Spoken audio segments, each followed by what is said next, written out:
rääkinud.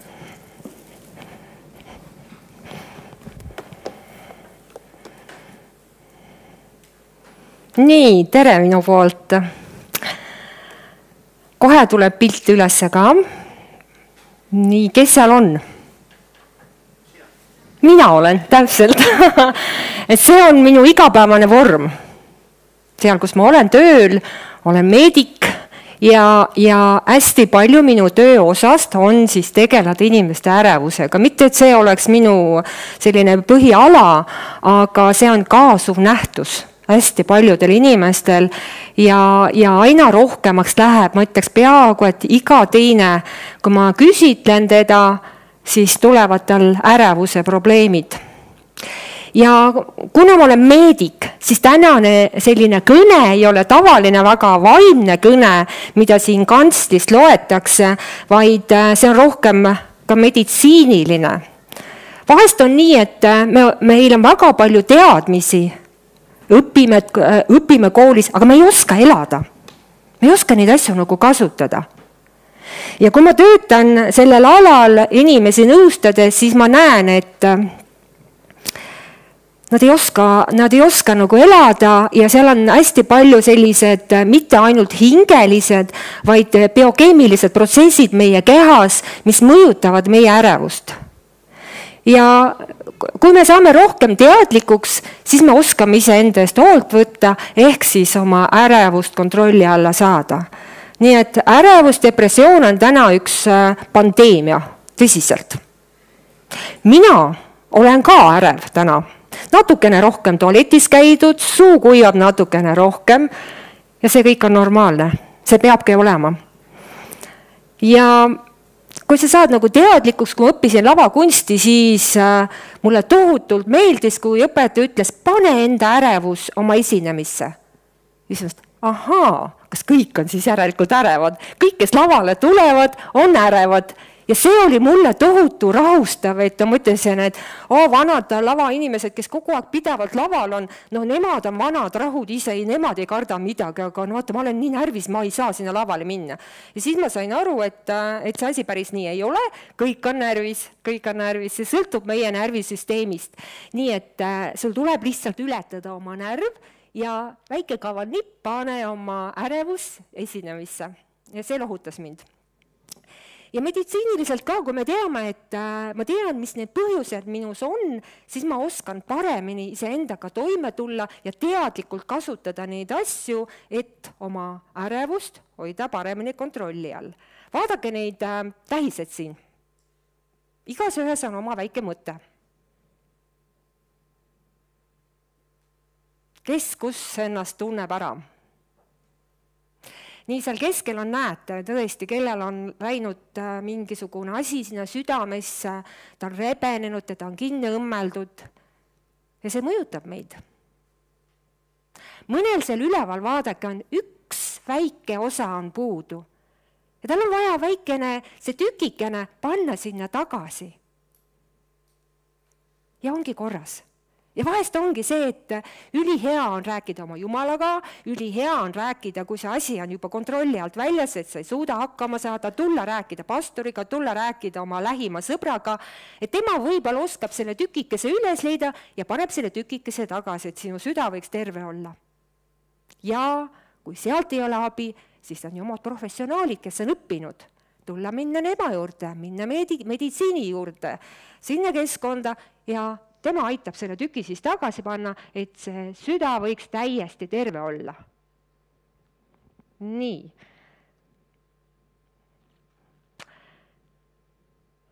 Tänane siis ühiskonnas ongi üks ärevushäired on üks levinenud vaimse, näed, mina pidin seda edasi lükkama, siis läheb edasi siit, aga ta ei liigu.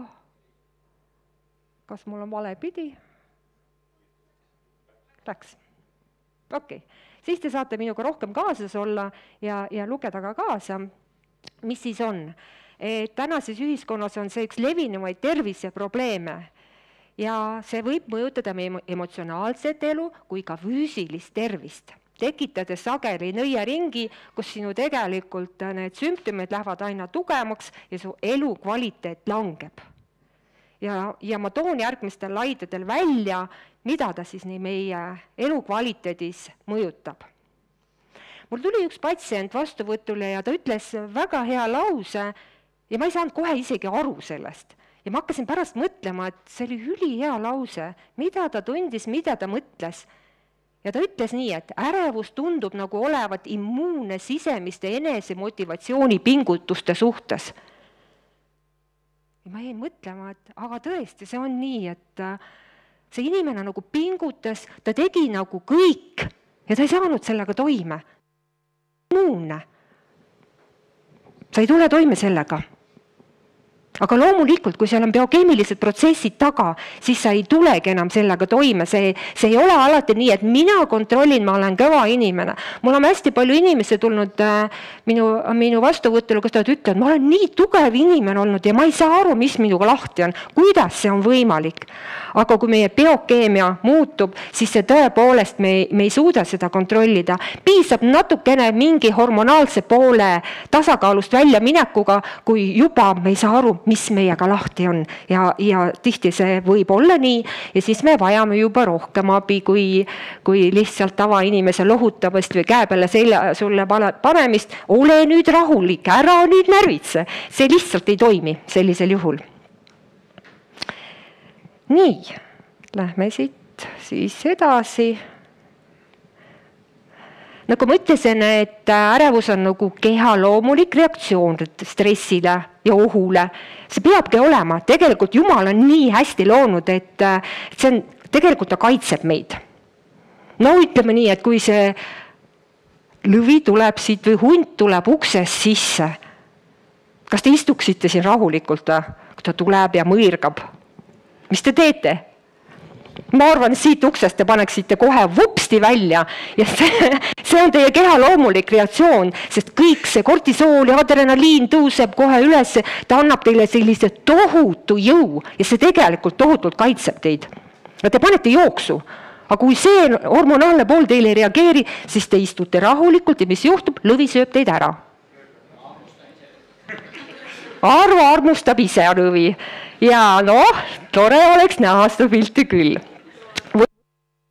Et mõni on nii tugev ja julge ja teebki seda. Minul ükskord ütles küll niiviisi, et mu üks ülemus oli hästi rämeda häälega ja hästi kõva hääleline ja mina kardan ausalt öelda selliseid kõva häälega inimesi, kes karjuvad ja see oli võib-olla vist tema loomulik reaktsioon, aga ta lihtsalt oli selline, kui ta emotsionaalne oli, aga ma hakkasin teda kartma ja ma jooksin nagu otsin tast eemale.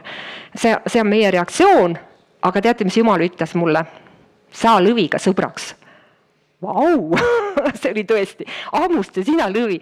Ja siis ma kohe organiseerisin nii, et ma olengi selle inimesega koos, teen temaga koos vastuvõttu ja ma läksin, nagu öelda, et lõviga sõbraks saada. Ja tead, mis tegelikult välja tuli, et see ei olnudki, et tema ei olnudki üldse lõvi. Tuligi välja, et ta oligi, tema hääl oligi selline ja mina kohe põgenesin, jooksin ära, mis tegelikult tekitas veel probleemi juurde, aga lõpuks tuli välja, et ta vajas mind. Ta vajas, et ma teda ära kuulaksin ja ma hakkasin teda palju paremini mõistma, et alati ei olegi lõvi meie vastas. Teine kord meil on lihtsalt suured silmad ja meie ise kardame. Nii, aga kui see stress on meil pidev, siis võib tõesti meie keha biokeemia tasakaalust välja minna.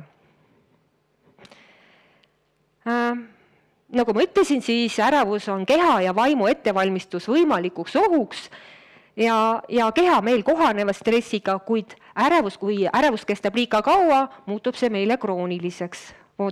Ja see krooniline ärevus ongi probleem meie tervisele. Ja see põhjustab siis mitmeid füüsilisi ja vaimseid probleeme, mida võib kergesti segama ajada teiste haigustega. Psühholoogiliste probleemidega on tõesti hea tulla ja palvetada inimese eest, et ta saaks rahu. Me just rääkisime siin ühe inimesega ennem ja ta ütles, et kui ta Jumala juurde tuli ja ta palvetas ja ta tundis, et tal läks ärevus ära. Jah, sellepärast, et meid hirmutatakse igalt poolt kogu aeg mingi asjaga ja sa tunned ennast ebaturvaliselt, kogu see tulevik on ebaturvaline, aga kui sa tuled Jumala juurde ja sinuga palvetatakse, mis sa siis saad? Sa saad tõesti tuleviku suhtes rahu. sa saad lootuse ja sul on väga turvaline olla, sest sa tead, et mu Jumal on minuga. Ja ongi sinu psühholoogilised hirmud ära võetud. Küll vastuvõtule tulevad inimesed, kus nad ütlevad, et neil on südames pigistab, on valud rinnus, tulevad endokrinoloogi juurde, see kilpnäärmearst, ütlevad, pigistab siit, et mul on kindlasti kilpnääre korrast ära. No ma olen endokrinoloogiga vastu võtnud küll ja siis ta ütleb, et sul on vaja psühholoogi juurde minna või psühhoteraapiasse. Et siin on see hüsteerikuse nupp, mis tekitab sulle sellised tunded. Nii et sellised tunded siis tekivad täpselt samamoodi stressiga. Biokeemiline tasakaalutus võib süvendada ärevust. Kui meil on toitumine, hormoonid ja närvisüsteemi tasakaal, need mängivad siis olulist rolli selles, kui vastuvõtlik inimene ärevusele on. Ja siis selle ärevuse korral ongi vaja leida neid viise, kuidas seda tasakaalu taastada. Vaatame mõningad erinevad ärevuse tüübid. Generaliseerunud ärevushäire. Pidev ja liigne muretsemine igapäevaste asjade üle sageli ilma selge põhjuseta. Tahaks tõsta väga öelda, kes tõstaks käe, kes ei muretse üle. Eestlased on tihti muretsejad. Muretsevad lapsed, muretsevad kõike, muretsevad. Eestlase see põhiomadus on ikkagi, kuidas selle homse päevaga hakkama saada ja me ei oska nagu hetkes või usaldada lapselikult Jumalat, nii nagu Piibel õpetab. Ja me kogu aeg muretseme sageli ilma põhjuseta. Ja vot, me sellise pideva muretsemisega tekitame endale sellise diagnoosi nagu generaliseerunud ärevushäire. Paanikahäire, mis see siis on? Äkilised ja intensiivsed paanikahood, millega kaasnevad siis füüsilised sümptomid. Tihti sellega enam inimesed hakkama ei saa, kutsuvad juba kiirabi välja, sest see on nii õudne tunne. See ei ole, et sa lähed, ütled sõbrale, et rahune maha, no ei rahune, mitte kuidagi. Tema vajab juba tõesti kas rahustavat süsti või sellist esmaabi. Jah, muidugi on abiks. On abiks, kui inimene tuleb ikkagi appi ja on tema kõrval, sa oled lihtsalt olemas, et sellel inimesel ei teki sellist tunnet, et nüüd ma suren kohe ära. Tihti võibki tekkida nendel inimestel, et ma suren ära, ma ei saa enam hakka, mul kohe süda ütleb ülesse. Aga tegelikult ei juhtu temaga mitte midagi, vaid tal on vaja öelda rahu ja sellist väikest esmaabi on vaja anda. Sotsiaalne ärevushäire on olemas. Et kui sa lähed välja kuskile sotsiaalsesse keskkonda, siis sa tunned ennast hästi ebamugavalt ja sa ei taha, sa väldid inimesi.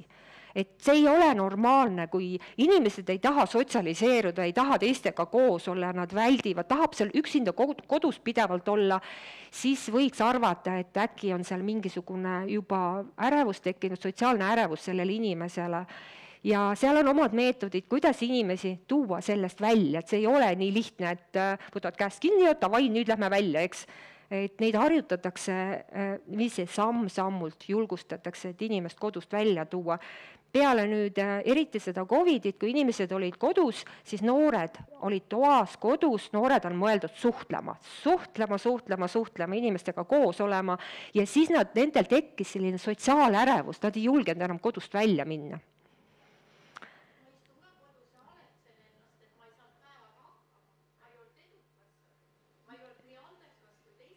Jaa, just. See on koht, kus sa tegelikult vajaks pastoraalnõustamist, et välja selgitada, et me saaksime rääkida sinuga, et miks need tunded on, et seal võib olla hästi palju psühholoogiline taust, aga meie sotsiaalmeedia, mis reklaamib sellist valet pilti inimestele, misuke sa pead olema, misuke edukas sa pead olema, aga tegelikult need on kõik reklaam ja me oleme väga tihti mõjutatud sellest ja meil hakkab hirm, et mina ei ole selline, ma olen kobakäppi, ma ei tule üldse endaga toime. Mulle endal on väga suurest kasuks olnud, kui ma olen käinud koolitustel, väga paljudel koolitustel, kus psühhiaatriad räägivad Ja eriti, kui sa oled noorem ja teismeline või noh, just noorem, siis sa oled väga emotsionaalne, siis sa otsid iseennast ja siis on mõnikord tunne, et kas mul midagi viga või miks noh, mõtted käivad enda peas, võib-olla ei olegi, teised ei saa aru mitte midagi, aga su enda peas käivad sellised tobedad mõtted. Ja siis psühhiaater räägib kõiki neid asju lahti, siis vaatad, appikene, et see on nii normaalne. Ja siis sa saad aru, et sa oled päris normaalne inimene, et sa ei olegi segi peast. Nii et tegelikult on vahest see sõnum, mis sinuni jõuab, on vale sõnum. Sotsiaalmeedia kuvandab väga palju vale sõnumid, miks me ennast halvasti tunneme. Nii, obsessiivkompulsiivne häire on siis korduvad sundmõtted ja käitumised, mis tekitavad stressi ja ärevust. Posttraumaatiline stressihäire tegi pärast traumeerivat sündmust. Minul oli ükskord nii, et ma läksin trolli pealt maha, üks pauk käis järsku. Ja siis, kui ma vaatasin sinna trolli ette, mis seal juhtus, mina läksin trolli tagant ja üks läks trolli eest. Ja see mees, kes trolli eest läks, auto sõitis talle otsa ja ta sai paugu pealt surma. Ja see oli minule selline trauma, et ma ei tea, kui kaua aega, ma lihtsalt ei julgenud enam üle tee minna, sest see lihtsalt halvas mind. Jah, see paranes, aga see võttis kõik aega.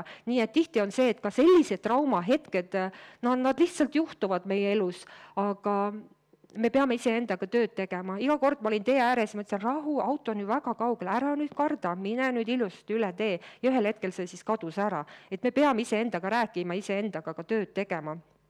Ja muidugi spetsiifilised foobiad on, inimesed kardavad, noh, mingid sääse või see ämblikujirm, jah, teate. Et sellest on võimalik välja tulla. No seda nüüd vist on näha siin, jah. Et ma rääkisin erinevatest ärevustüüpidest ja kuidas see siis need füüsilised sümptomid on. Südame-veresoonkonna sümptomid, hingamissüsteemi sümptomid, seedeprobleemid, lihaste ja närvisüsteemi häired, üldine füüsiline ebamugavus, mis kõik väljendub, kas südame pekslenud, kõrgenenud vererõhk, kõhupuudus, söögiisu muutused, kõhulahtisus, iiveldus, lihaspinged, krambid, peavalud, pearinglus, higistamine, väsimus, unehäired. Need on kõik sellised füüsilised sümptomid, millega tihti tullakse arsti juurde, et mul on tervis korrast ära. Tegelikult, kui analüüsid, asjad on kõik korras, siis see näitab seda, et tegelikult sellel inimesel ei ole küll mingit haigust, vaid seal taga ongi ärevus. Ja tihti need inimesed ei lepi sellega, sest see on nii reaalne, see tunne on sul nii reaalne. Ja siis nad lähevad järgmise arsti juurde, tegelikult inimesed vajaks rahu saada. Hoopiski teistsugust nõustamist. Psühholoogilised sümptomid. Meie tunded ja emotsioonid muutuvad, emotsionaalne labiilsus,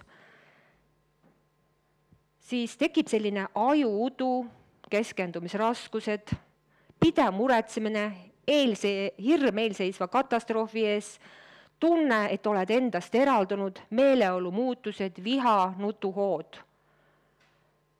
Vot need on sellised psühholoogilised sümptomid, millest saab abi psühholoogilt. Me saame abi, kui me räägime oma sõbraga, kes oskab nagu kõrvalt vaadata, mis sinuga lahti on. Ja siin on teinekord vaja, siis oleneb sellest sümptomi suurumist, on juba vaja arsti juurde minna. Käitumuslikud sümptomid, vältiv käitumine, rahutus ja hüperaktiivsus, probleemid sotsiaalsetes suhetes. Nii et inimesed, kes olid ennem väga normaalsed ja kui nad ühel hetkel muutuvad järsku nagu väga halvaks, nad tekitavad kogu aeg probleeme, nad on vihased, nad on äkilised, nad on emotsionaalsed, siis on juba sellised käitumuslikud sümptomid temas tekkinud, mis tähendab seda, et tal on tegelikult tekkinud ärevushäire. Et seal võib olla diagnoos taga. Nüüd, kuidas meie käitume nende inimeste suhtes, et kui inimene on juba niigi selline probleemne ja rahutu ja ta on, tegelikult ongi probleemne ka meile iseenesest, kui ta on vaimselt ebatasakaalutus, siis sellele inimesele ei aita mitte kuidagi see, et ma panen ta paika ja ma ütlen talle ka korralikult, vaid tal on tegelikult terviseprobleem tekkinud sinna alla ja temaga tuleks hoopis teistmoodi käituda ja märgata seda, et just eriti siis, kui see inimene oli ennem teistsugune ja ühel hetkel ta on järsku täiesti probleemne, sa ei tunne teda ära. Just kui see vahe tekib, siis sa saad aru, et midagi on nagu selle inimesega paigast ära ja ta vajab tegelikult abi. Mitte meie sellist ründamist ja veel piitsa andmist, vaid ta vajab abi ja rahu pigem. Nägite seda südant, mis mul seal alguses oli selline love, armastus süda. Ta vajab võib-olla hoopiski rohkem armastust. Ja kognitiivsed sümptomid. Ülitundlikust ajude suhtes, et tänased inimesed, eriti noored, ma näen, et nad on väga ülitundlikud väga paljude asjade suhtes. Ärevuse korral võivad tekkida moonutatud mõttemustrid. Ja pidevalt on see, et sa mõtled nagu eeldad selline mõtteviis, et ma nagu midagi halvimat eeldan, et kogu aeg midagi juhtub, kogu aeg halba midagi tuleb ja sellega seoses ka pidev muretsemine.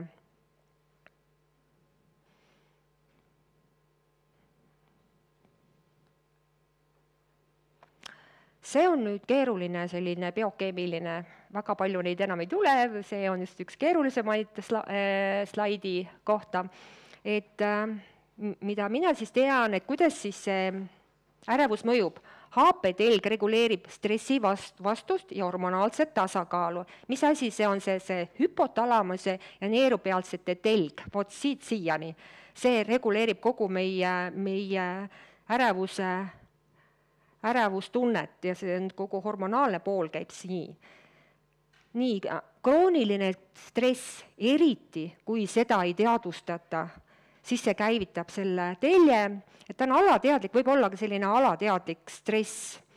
Et vahest ma ise ka võib-olla olen selline, pean ennast küll selliseks tugevaks inimeseks, aga ma saan aru, et ma ei maga hästi, midagi on nagu paigast ära ja hakkan märkama enda tundeid. Mis sa just siin rääkisid, hakkan märkama, et kui enesealetsus tuleb aga mina teadvustades seda, ma saan aru, et kuule, siit hakkab midagi nagu tasakaalust ära minema ja siis ma hakkan kohe sellega tegutsema. Kuskil on see, et alateadvuses ma tean, see on vaja ära teha, see on vaja ära teha ja kohusetundliku inimesena siis püüad väga joone peal olla ja kõik korralikult ära teha. Ja kuigi sa ei teadvusta endale seda, et see tegelikult on stress, on ta sinu alateadlik stress. Nii, see suurendab siis kortisooli taset, pärsib meie immuunsüsteemi, kiirendab põletiku ja oksidatiivset stressi.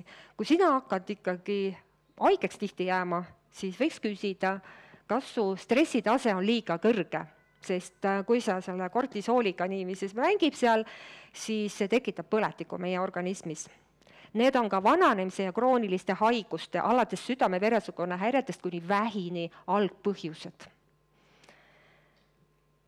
Nii et ka pikaajaline krooniline stress ja kõrge kortisooli tase võivad hipokampust kahjustada ja vähendada selle mahtu, mis omakorda võib mõjutada meie mälu, emotsiooni, regulatsiooni ja õppimisvõimet.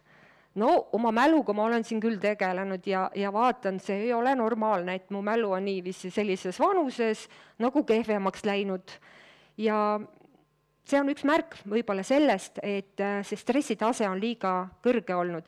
Nii et see on nagu hea sõnum selles mõttes ka, et ära süüdista iseennast, nüüd on su elu möödas, sul ei ole enam õppimisvõimeline, sul on keskendumisprobleemid. See näitab pigem seda, et su aju biokeemia on muutunud, kas sul on olnud liiga tugev sisemine stress ja selle tulemusena on häiritud sinu õpivõime ja emotsioonide regulatsioon ja mälu, eks. Nii, pikaajaline stress viib ka neerupealsete kurnatuseni, mille tagajärjeks on ebapiisav kortisooli tase, mis omakorda võib põhjustada väsimust, ärevust ja paanikahooge. Täna on väga paljud inimesed ütlevad, et nad on väsinud. Siin ei ole ainult väsimusel üks asi, väsimusel on väga palju tervislikke aspekte. mis seda nagu põhjustab, aga väga tihti võib olla see krooniline stress, ärevus, mis põhjustab inimeses väsimust.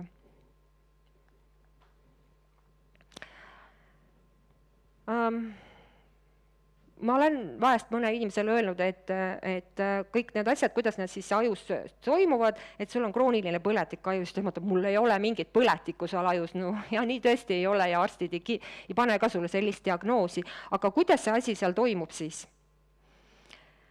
Krooniline põletik ajus tähendab, et ma ütlen selle sõna, et see jääb meelde teile, ehk mikrooglia ehk aju immuunrakud on pidevalt aktiveeritud, mis kahjustab ajuneuronit. Nii et nad on kogu aeg ärevuses ja see aktiveerib, mis kahjustab neid ajuneuroneid, see häirib aju närvivahendusainete tootmist, põhjustades sellist ärevust. Ja nüüd vaatame, siin kõrval on üks ilus pilt, mis seda põletikku siis ajus käivitavad ja meie sellist biokeemiat tasakaalust välja viivad on krooniline stress ja kortisool, liigne stressihormoon häirib aju immuunrakkude tööd, metaboolne sündroom, ka ülekaal, kõrge veresuhkur, insuliinresistentsus, põletiku mediaatorid veres jõuavad aiu. Soolestiku mikrofloora on häiritud, lekkinud soon, põletiku molekulid liiguvad aiu, viirused ja bakterid, püsivad infektsioonid, näiteks herpese viirus ajus, toksiinid, õhusaaste, raskemetallid, pestitsiidid suurendavad põletikku, mis võivad halvendada närvisüsteemid ja traumaatiline ahjukahjustus. Aktiveerib aju immuunrakud, põletik võib jääda püsima. Vaatake, kui palju asju tegelikult, mis kõik mõjutab, et me ei saaks rahulikud olla, et me aju nagu hästi funktsioneeriks. Nii et siin tulebki vaadata täpselt, milles see probleem on, mis seda kõike põhjustab ja vastavalt sellele siis tegutseda.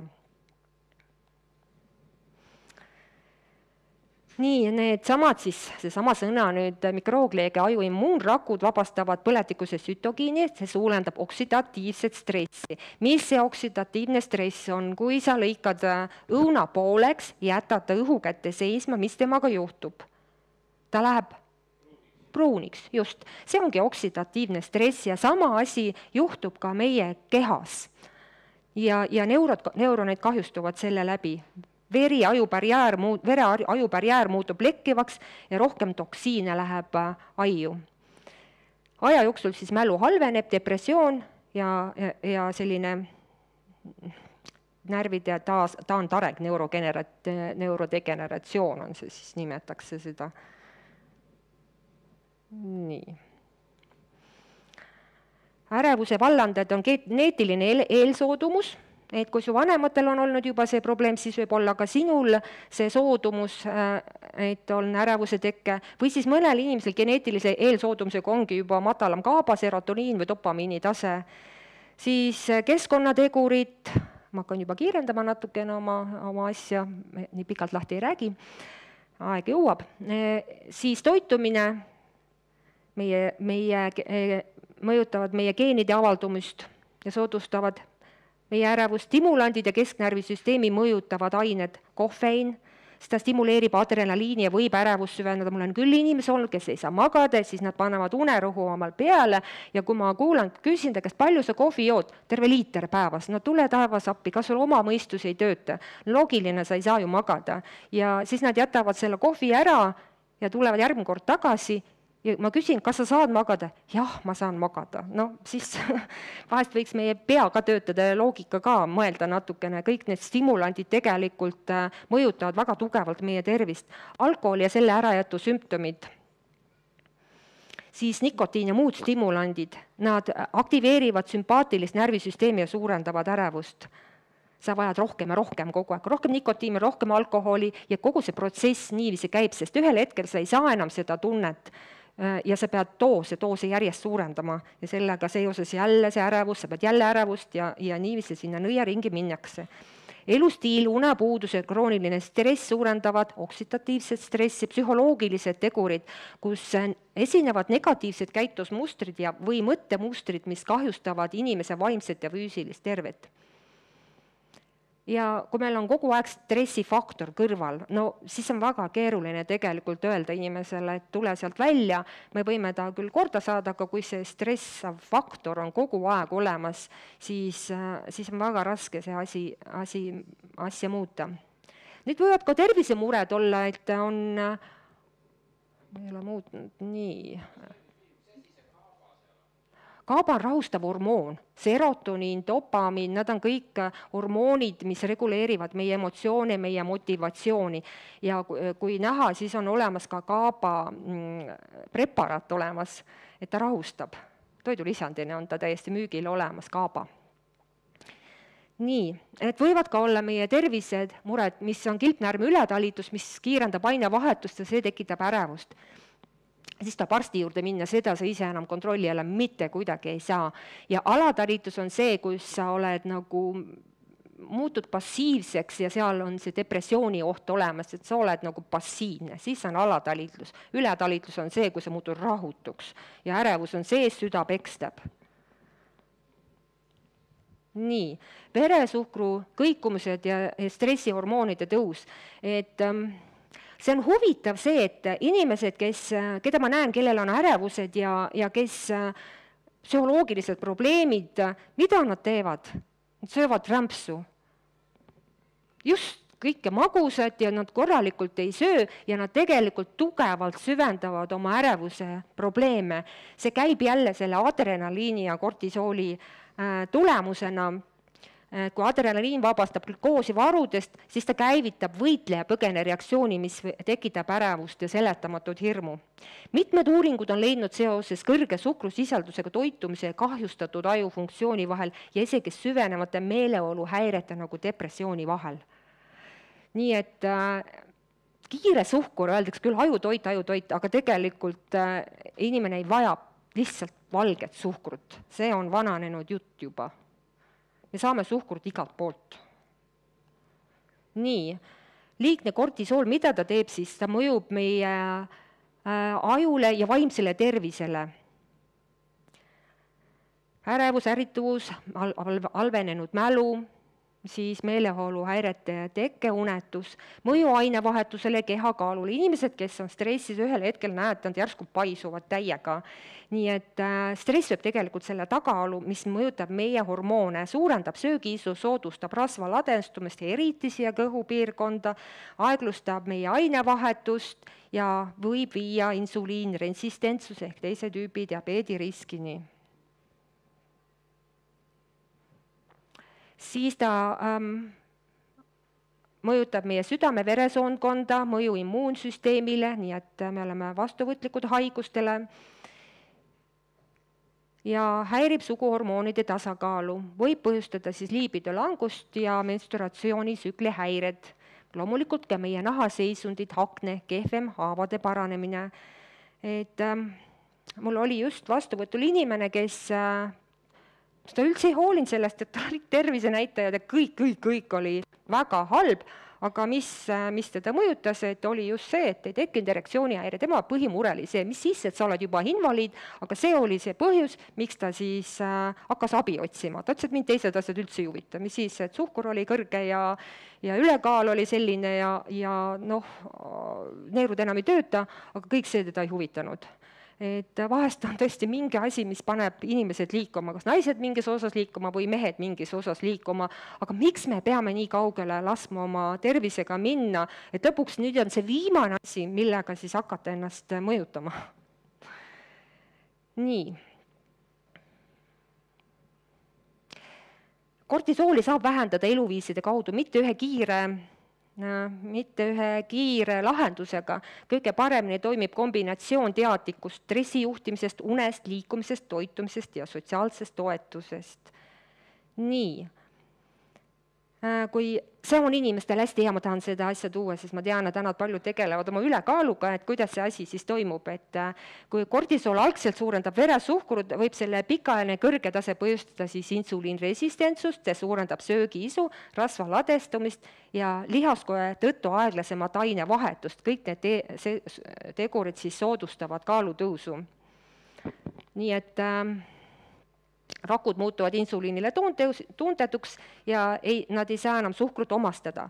Ülejäänud suhkur salvestatakse rasvane, tulemus on energia puudus ja näljatunne. Inimene sööb uuesti ja nõiaring kordub. Nii.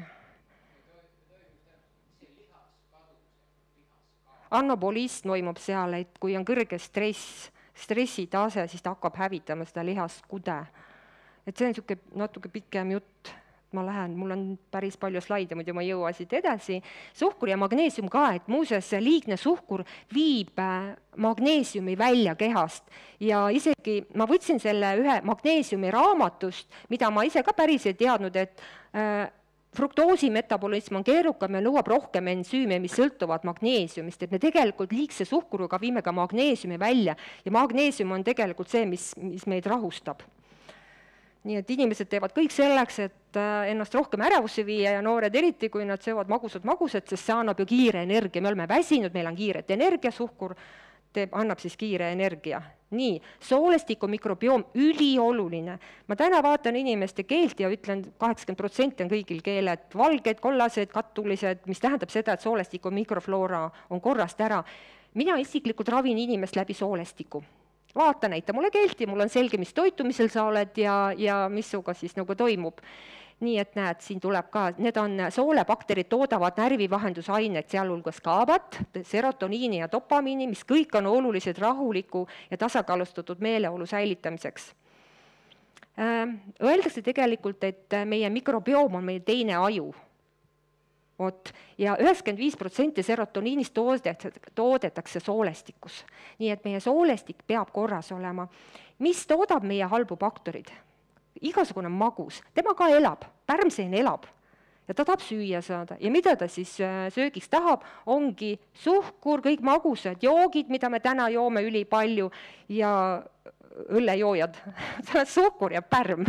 Mida me sisse annan? Nendel on kõigil tegelikult, vaatan, keeled on valged, kõhud on suured ja õluga me väga hästi toidame neid halbu baktereid, nii et kui te tahate terved olla, jätke see õlu rahule, et seda ei pea jooma tegelikult, et see rikub meie soole mikrofloora ära ja näed, kui meil on see paigast ära, see mikrobioom, siis kogu see serotoniini ainevahetus ja kaaba kogu me vähendame selle tööd. Mõnel on ka gluteenitundlikkus tekkinud juba soolestiku läbilaskus ja see võib ka sellist ärevust tekitada, teatud toiduainete välja lülitamine, siis aitab juba seda soolestikku parandada ja inimese, kuna ta läbib siit soolestikku, lekkiv soolestik, praegust tuleb siit varsti ka lekkiv soolestikku, et laseb läbi soolestiku ja läheb läbi aju entsefaalbarjääri ja mõjutab kogu meie käitumist, emotsioone. Nii, läheme siit veel edasi.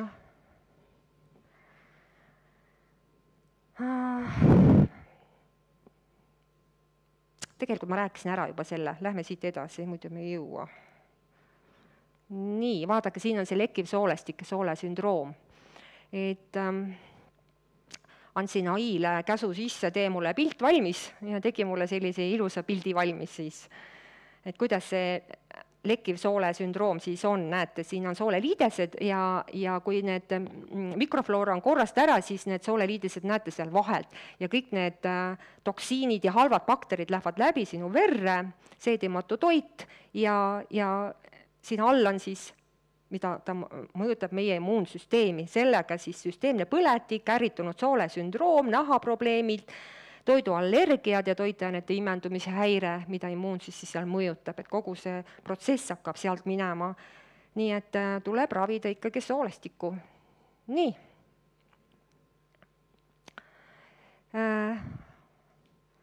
Mis me peame siis tegema? Tervislikku mikrobioom, eks õige toitumine, et parandada probiootikumid ja kiudainerikas toit. Magneesium mängib keskset rolli ka serotoniini tootmises ja tasakaalustamises ja kui kehas on magneesiumpuudus, võib serotoniini tootmine väheneda, mis võib suureneda ärevust, depressiooni, stressi, taluvust. Igal pool magneesium. Imelik on see, et ravijuhistes üldse ei tooda nagu väga palju magneesiumi välja, tuuakse kõik vanustele erinevad lisandid, vitamiinid, mida me vajame, aga magneesiumi ei ole seal. Aga magneesium on ülioluline just nendele inimestele tänapäeval, kes on väga ärevuses ja rahutud ja ümberringi, kõik see tekitab kogu see sotsiaalmeedia, kui ta tekitab seda ärevust, et selles mõttes on magneesium ülioluline. Nii, praktilised sammud ärevuse vähendamiseks on siis toitumine, füüsiline aktiivsus, joo piisavalt vett, taga piisav uni, psühhoteraapia, eneseareng, see tähendab siis löögastustehnikad nagu meditatsioon, palve, autogeenne treening, aitavad, rahustavad keha ja meelt ja siis magneesiumi teiste toidulisandite kasutamine. Nii. Siis uuring on näidanud 30 minutit meditsioon ehk meeleharjutus võrdub antidepressantidele. Nii et inimesi on nagu häirinud see sõna meditatsioon kirikusüsteemis, et tegelikult seda on nagu valesti mõistetud, seda alati mõeldakse kohe joogaga seotud, ei, see ei ole jooga, see on sinu meeleharjutus. Uuring leiab, et igapäevane kuni 30 minutit kestnud teadveloleku meditatsioon 8 nädala jooksul, see on siis mindfulness, vähendas depressiooni ärevuse sümptomid mõõdukalt, sama efektiivsusega kui antidepressandid. Siis, et seega teatud inimeste jaoks võib see tõesti toimida alternatiivina, et me ei pea ravimeid võtma. Nii. Mis see meditatsioon on siis? Praktilised vaated igapäevaelus, et ma natukene kirjeldan seda lahti, et kui sa teed midagi täie tähelepanuga, aeglustades tempot ja olles kohal hetkes, siis see toimib meditatsioonina, isegi nõudepesu või tee joomine. Olla hetkes, ei muretse homse päeva pärast, oledki, jalutad loodusi, keskendud sellele hetkele, mida sa siis teed. Palvetamine, sa keskendud sellel hetkel, mitte ei mõtle 100 muud mõtet, kui sa palvetad, siis sa palvetad ja oledki Jumala ees. Nii. Lähme siit edasi. Meditatsioon ehk meelte uuendamine läbi palve vähendab rumineerimist, mõtete pidevat kordamist minevikust või tulevikust, ta parandab emotsioonide reguleerimist ja plastilisust ajus, eriti hippokampuses, mis on depressiooniga seotud. Mindfulness, seda võite nagu internetist ise uurida, kuidas need tehnikad seal käivad, aga see on välja töötatud spetsiaalselt depressiooni ja taastike ennetamiseks. Nii, vaatame siit toitumise üle. Toidud, mis mõjutavad meie ärevust. 1. Korintlaste 6.19.20. Eks teie ihu ole püha vaimu tempel, kes on teis ja kellest te olete saanud Jumalalt. Austage siis Jumalat oma ihus. Tegelikult me hoolitseme vahest oma hinge eest või vaimu eest Jumala ees, aga me ei hoolitse oma keha eest ja minu jaoks on see kõik 3 hing, ihu, vaim peavad olema tasakaalus. Kui üks on tasakaalust välja, siis tegelikult kogu see taburet on paigast ära. Ta ei ole 3 jala peal, ta on kas 2 jala peal või 1 jala peal, et me peame hoolitsema kogu süsteemi eest. Nii et vältida tuleks siis kohveini, kõik need rafineeritud suhkur, magusad toidud, rafineeritud süsivesikud, alkohol, töötlusega toidud, üleliigne sool, kunstlikud magusained, energiat tõstvad toidulisandid, noored kasutavad täna meil väga palju neid toidulisandeid, mis energiat tõstavad, sest energiat ei ole ja on ju vaja energiat anda ja süvendavad oma ärevust sellega. Nii et eelistada siis omega-3 rasvhappeid, probiootilised toidud, komplekssed süsivesikud, täistara tooted, B-vitamiini rikkad toiduained ja teed, rahustavad teed, vesi, hüdratsioon. Lähme edasi siit. Füüsiline koormus, tehes nädalas kokku vaid 2,5 tundi mõõduka intensiivsusega tegevus ja vähendab see juba 25% depressiooni riski, mis tähendab, et ka vähene kehaline aktiivsus mõjub depressiooni sümptomeid alandavalt. Nii et ja uuringud kinnitavad, et kui sa 30 minutit lisatud liikumist nädalas, on seotud juba 17% madala kroonilise stressi sümptomite tõenäosuses võrreldes passiivsusega. Nii. See on nüüd hästi huvitav, see on täna jälle meie ajastu. Mis me teeme? Istume sotsiaalmeedias, mina kaasa arvatud. Ja sellega on üliraske hakkama saada, ausalt öelda. See kõik on nii põnev ja kogu see info tuleb ja olen ka kinni selles. Ja ja me kõik peame ühel või teisel määral iseendaga kogu aeg tööd tegema ja märkama, mis meid on juba enda lõksu tõmmanud. Kuidas mõjub meie ajule 30-päevane sotsiaalmeedia paus? Ma ei tea, kas me suudame keegi siin 30 päevast pausi teha, aga nii ütlevad uuringud. Ma tunnen seda neuroloogi, kes selle ajakirjanduses kirjutas, väga tore neuroloog meditsiiniteadustest kirjutas seda. No mõtlesin, vau, et juba 30-päevane paus parandab üldist heaolu 60%. Ta siis kirjutab, õnneks on võimalik rakendada digitaalset detoksi. Uuringud näitavad, et juba 30-päevane sotsiaalmeedia paus võib vähendada ärevust 50%, parandada unekvaliteedi 70%, suurendada produktiivsust 40% ja üldist heaolutunnet 60%. Need on päris kõvad protsendid, mis aitavad ja mis me noored teevad. Energiajooki, mis noored, ma arvan teised ka, et energiajooki, et üleval püsida, öö läbi istutakse, magada ei tohi ju, sest öösel ollakse ju arvutis, seal on vaja kõike seda põnevat vaadata ja mis te siis arvate, järgmine päev on juba väsinud, kõik need biorütmid, unerütmid on kõik sassi, siis on jälle energiat vaja juurde, suhkurt on vaja juurde, et öösel üleval olla, istuda arvutis. Ja mis siis, no, mis see vaene organism siis teeb? Üles ütleb. Nii, lähme siit edasi, mis see magneesium kõike teeb, lähme siit edasi. Aju neuroplastilust on võimalik parandada, siin on oma nipid, ma ei jõua sellesse praegu enam süveneda, lähme siit edasi. Vanasti öeldi seda, et neid närvirakke ei ole võimalik enam parandada, mis on hävinud, aga täna öeldakse teistmoodi, et seal on oma teraapiad, kuidas on võimalik oma hipokampost ehk oma neuroneid parandada. Nii, taasta aju. Ma ise mõtlesin, kui ma seda vaatasin, siis mõtlesin, mida me siin kirikus teeme. Me palvetame, füüsiline aktiivsus, sa tuled ju kirikusse, sa ei istu kodus arvutis, sa ju liigutad ennast.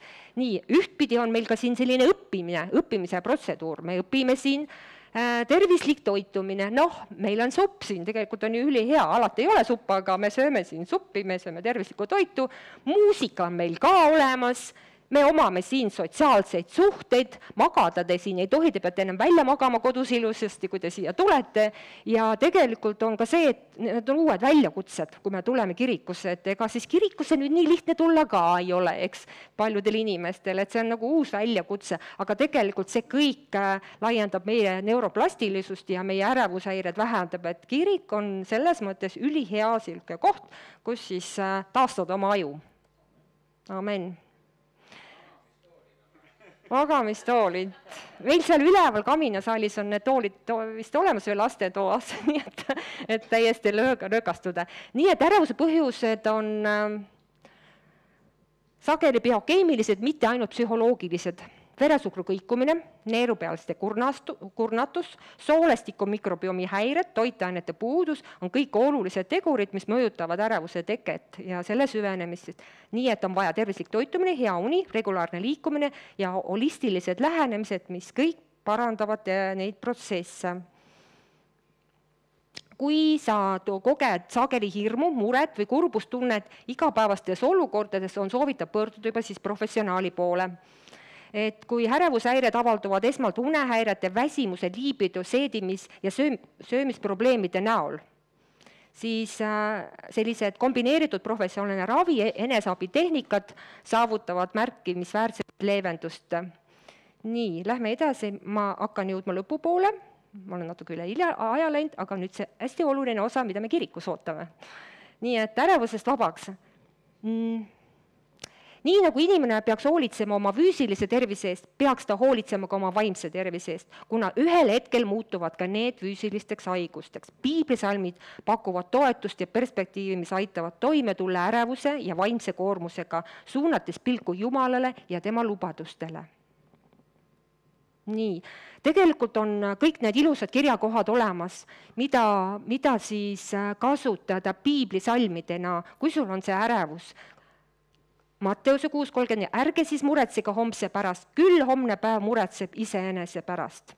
kui sul on stressi kehareaktsioonid, siis psalm 55:23, heida oma koorem issanda peale ja tema peab sinu eest hoolt, ta ei lase iialgi kõigutada õiglast. Paanikaod, hirmud, Jesaja 26:3, seda, kelle meel püsib kindlana, hoiab sind rahus, sest ta loodab sinu peale. Toitumine, eluviis, sa tead, et su ihu on püha vaimu tempel, hoolitse tema eest ja anna talle õiget sööki.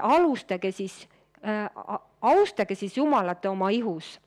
Meele uuendamine ja palve, Roomlaste 12:2 ja ärge muganduge praeguse ajaga, vaid muutuge meele uuendamise teel. Me tegelikult palves ja Jumala sõna lugedes me uuendame oma meeli pidevalt.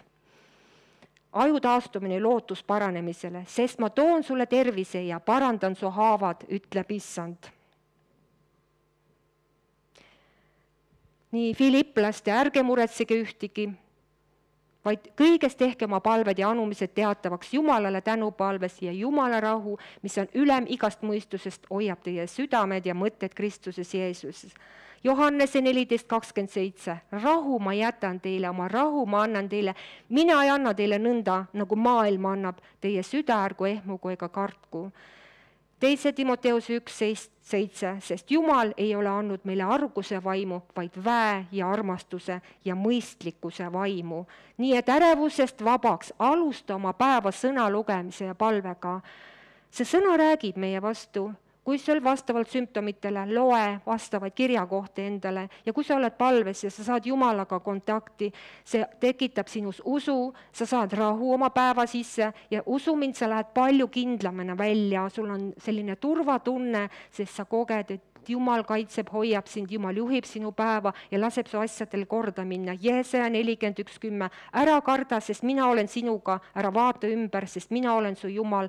Ma teen sind tugevaks, ma aitan sind, ma toetan sind oma õiguse parema käega. Alustage väikestest sammudest, jälgige oma enesetunnet ja andke kehale vajalikku tuge nii füüsilisel kui ka vaimsel tasandil. Nüüd kodune töö, kirjutage endale üles laul 91. See on see, mida mina vanasti väga tihti ja väga palju lugesin. Ja see tõesti andis mulle rahu.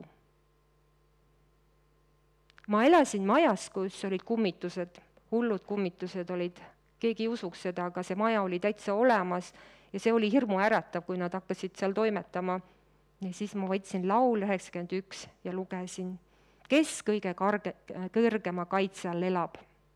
See on väga võimas. Jumala sõna tundmine, tervislik elustiil ja sinu teadlikkus on võti ärevuse kontrolli all hoidmiseks. Aitäh, et jõudsite lõpuni kuulata. Ma loodan, et saite abi.